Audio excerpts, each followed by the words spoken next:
नमस्कार दोस्तों, study with Dev channel में आपका स्वागत है। दोस्तों, पिछली वीडियो में हमने आपको जैन धर्म बताया था। अब देखते हैं दोस्तों बौद्ध धर्म।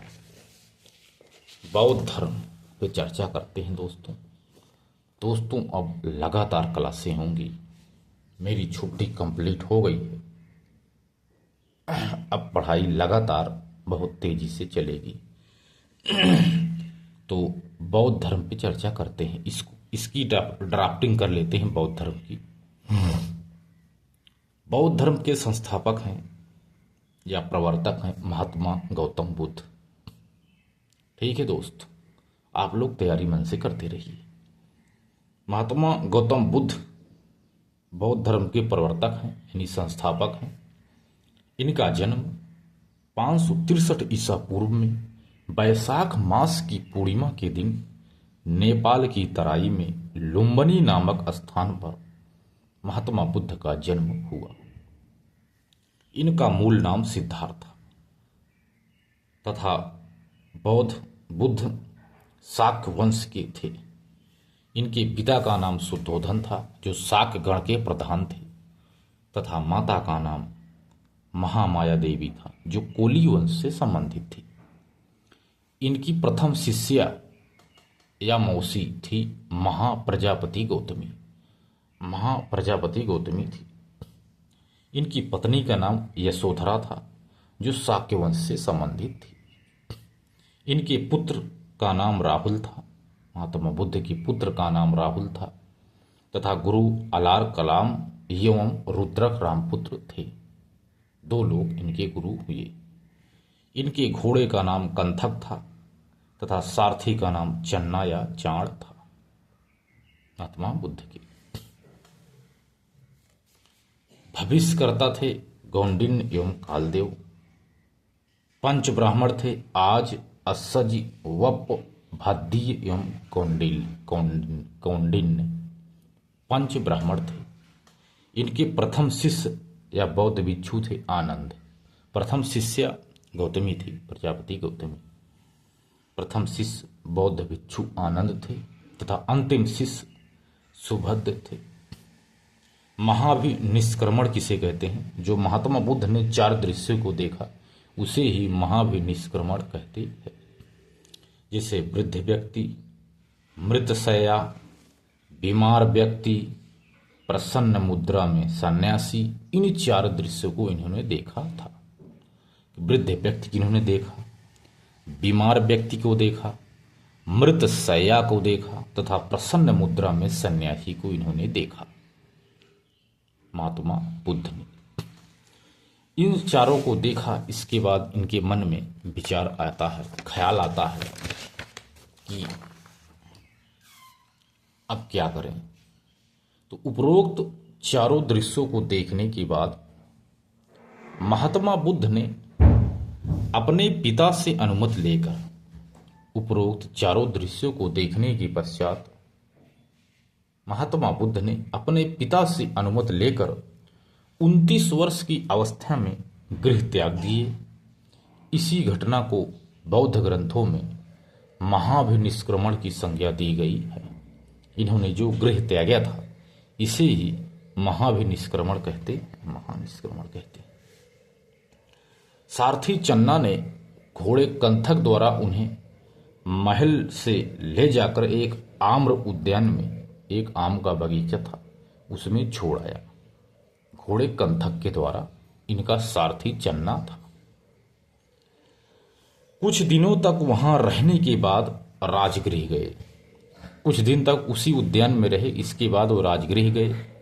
राजगृह से वह वैशाली चले गए। वहां अपने गुरु आलार कलाम से मिले। किंतु असंतुष्ट होकर वे पुनः राजगृह लौट आए। जो अलार कलाम ने शिक्षा दीक्षा दी वो उससे संतुष्ट नहीं हुए। फिर से वह राजगृह असंतुष्ट होकर लौट आए। इसके बाद राजगृह में एक गुरु रुद्रक रामपुत्र से इन्होंने मिले। मिलने के बाद भी ये संतुष्ट नहीं हुए। तो पंच ब्राह्मणों के साथ उर्वेला जाकर साधना करना प्रारंभ कर दिया। दोनों गुरुओं से संतुष्ट नहीं हुए, इसीलिए उर्वेला जाकर के इन्होंने साधना किया। साधना कर रहे थे, लेकिन कुछ समय के पश्चात उर्वेला की सेनानी की एक पुत्री थी सुजाता, इनके द्वारा दी गई भोज्य सामग्री को महात्मा बुद्ध ने ग्रहण कर लिया, जिससे नाराज होकर पंच ब्राह्मण ने इनका साथ छोड़ दिया और वो सारनाथ चले गए। इनका साथ छोड़ दिया और छोड़कर वे सारनाथ चले गए। अब देखते हैं ज्ञान की प्राप्ति। उर्वेला से ज्ञान की प्राप्ति। उर्वेला से अपनी समाधि उठाकर गया चले आए। गया में निरंजना नदी के तट पर पीपल वृक्ष के नीचे 35 वर्ष की अवस्था में वैशाख मास था। वैशाख मास की पूर्णिमा के दिन महात्मा बुद्ध को ज्ञान की प्राप्ति हुई। उसी समय से उन्हें बुद्ध कहा जाने लगा। जब इनको ज्ञान की प्राप्ति हो गई, तभी से इनको बुद्ध कहा जाने लगा। बुद्ध शब्द का अर्थ है ज्ञान की प्राप्ति।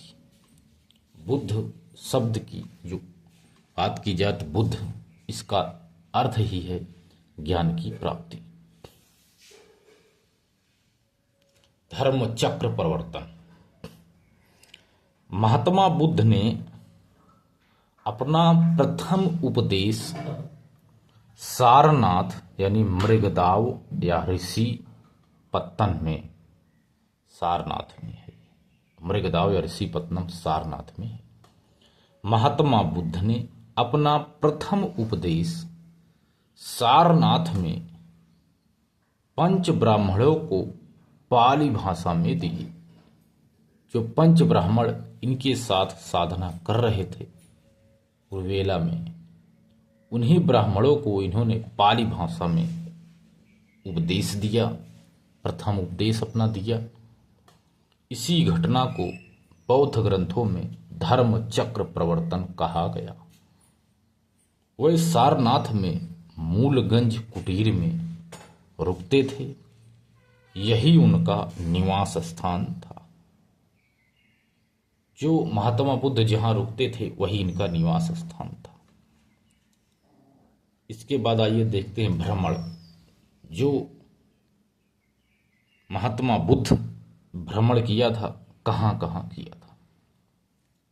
महात्मा बुद्ध ने भ्रमण किया था सारनाथ, राजगृह, वैशाली, कुशीनगर, लुम्बिनी, कोसल या श्रावस्ती, कौशाम्बी आदि का ये भ्रमण किए थे। महात्मा बुद्ध इन सभी का भ्रमण किया था।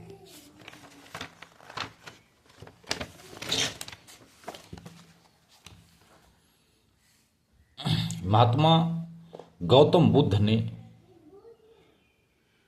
बौद्ध भिक्षु आनंद के सुझाव पर, जो इनके शिष्य थे, इनके सुझाव पर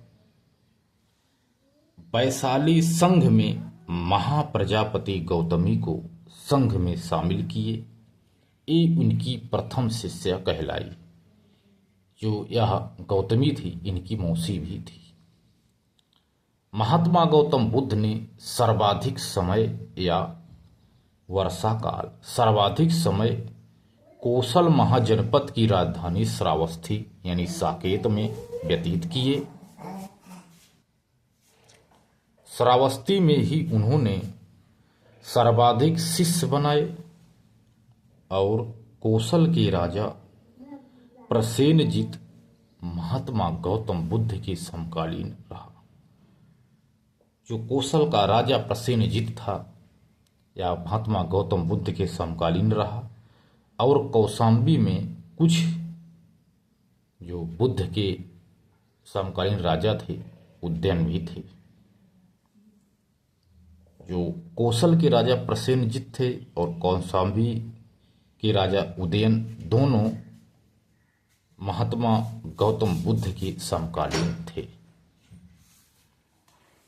इसके बाद दोस्तों महापरिनिर्वाण देखते हैं। दोस्तों महापरिनिर्वाण क्या है? महात्मा गौतम बुद्ध भ्रमण करते हुए मल्ल महाजनपद की दक्षिणी राजधानी पावा पहुंचे।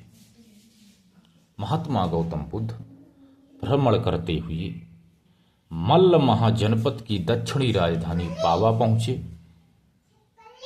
पावा में चुंद नामक शिष्य से जब वे पावा पहुंचे तो वहां चुंद नामक एक शिष्य था।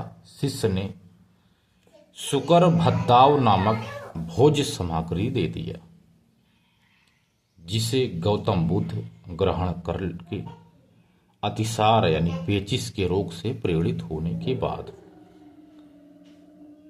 मल्ल महाजनपद की उत्तरी राजधानी कुशीनगर चले गए। कुशीनगर में सुभद्र को अपना अंतिम उपदेश दिए अथवा रूपांतरित किए। यानी महात्मा गौतम बुद्ध भ्रमण करते हुए मल्ल महाजनपद की दक्षिणी राजधानी पावा पहुंचे। पावा में चुंद नामक शिष्य ने शुकर भद्दाव नामक भोज्य सामग्री दे दिया, जिसे गौतम बुद्ध ग्रहण कर लिए। इसके बाद इनको अतिसार रोग हो गया। इससे पीड़ित होने के बाद मल्ल महाजनपद की उत्तरी राजधानी कुशीनगर चले गए। कुशीनगर में सुभद्र को अपना अंतिम उपदेश दिया।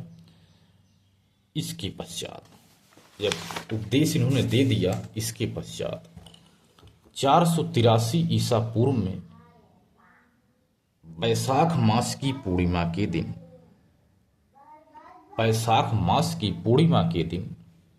80 वर्ष की अवस्था में अजातशत्रु के शासन काल में कुशीनगर में महापरिनिर्वाण यानी इनका मृत्यु हो गई, यानी महापरिनिर्वाण की प्राप्त हो गई। जब इनकी मृत्यु हुई थी उस समय अजातशत्रु शासन कर रहा था। महात्मा गौतम बुद्ध का अंतिम संस्कार कुशीनगर में हिरण्यवर्ती नदी के तट पर किया गया। हिरण्यवर्ती नदी के तट पर इनका अंतिम संस्कार किया गया महात्मा बुद्ध का। उनके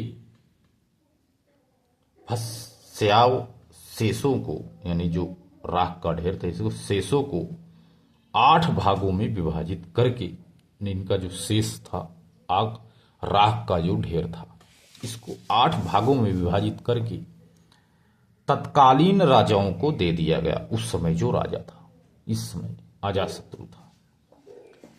एक भाग लेकर अजातशत्रु राजगृह चला गया। उसने सर्वप्रथम राजगृह में एक स्तूप का निर्माण करवाया। स्तूपों को बौद्ध धर्म में समाधि स्थल कहा जाता है। स्तूपों का वह निर्माण कराया, यानी समाधि स्थल। स्तूप अर्धवृत्त के आकार के बनाए जाते हैं, ये भी आपको समझना है ध्यान से। अर्धवृत्त आकार के बनाए जाते थे। अब देखते हैं बौद्ध धर्म की कुछ शिक्षाएं। बौद्ध धर्म की शिक्षाओं की बात की जाए तो बौद्ध धर्म के त्रिरत्न कौन कौन से हैं? त्रिरत्न जैन धर्म में भी है, बौद्ध धर्म में भी है। बुद्धम शरणम गच्छामि, संघम शरणम गच्छामि, धम्मम शरणम गच्छामि। ये 3 त्रिरत्न हैं बौद्ध धर्म के। बुद्धम शरणम गच्छामि, संघम शरणम गच्छामि, धम्मम शरणम गच्छामि। ये बौद्ध धर्म के त्रिरत्न हैं।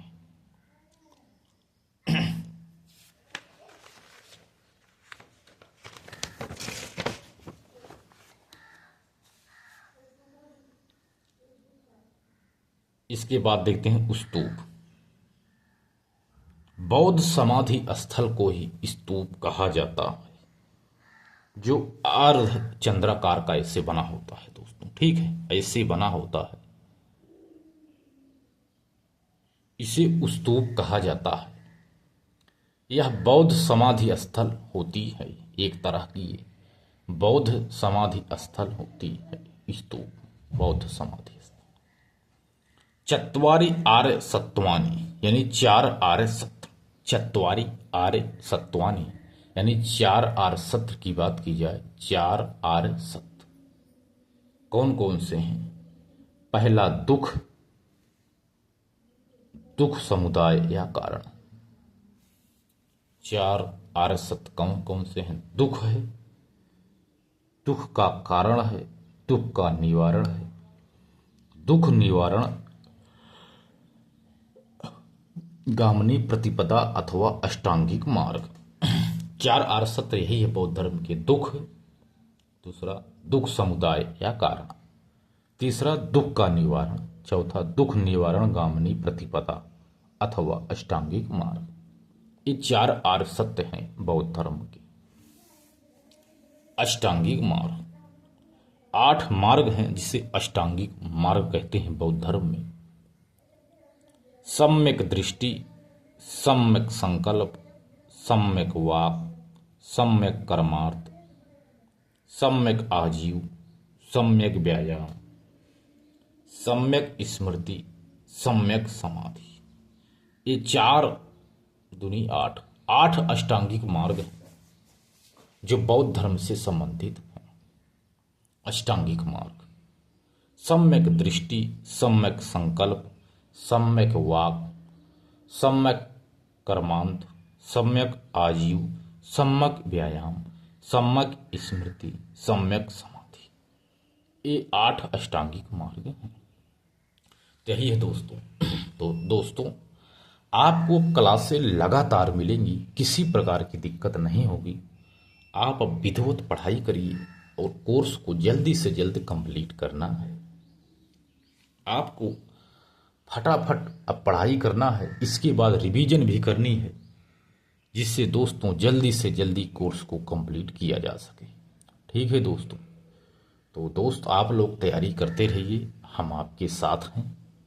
आप जो भी पढ़ेंगे उस पर कमेंट करिए। जो समझ में कम आता है उसको हम रिवीजन कर देंगे। ऐसा नहीं है कुछ समझ में नहीं आएगा, हमने जो भी पढ़ा है बेहतरीन पढ़ाया है।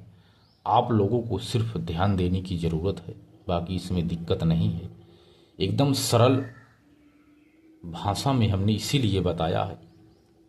आप इसका नोट्स बनाकर रिवीजन करते रहिए दोस्त, आपको कभी दिक्कत नहीं होगी। जो भी दिक्कत होगी आप हमें कमेंट कर सकते हैं, मैं रिप्लाई ज़रूर दूंगा। ठीक है दोस्तों। मिलते हैं और एक बेहतरीन क्लास में, तब तक के लिए धन्यवाद।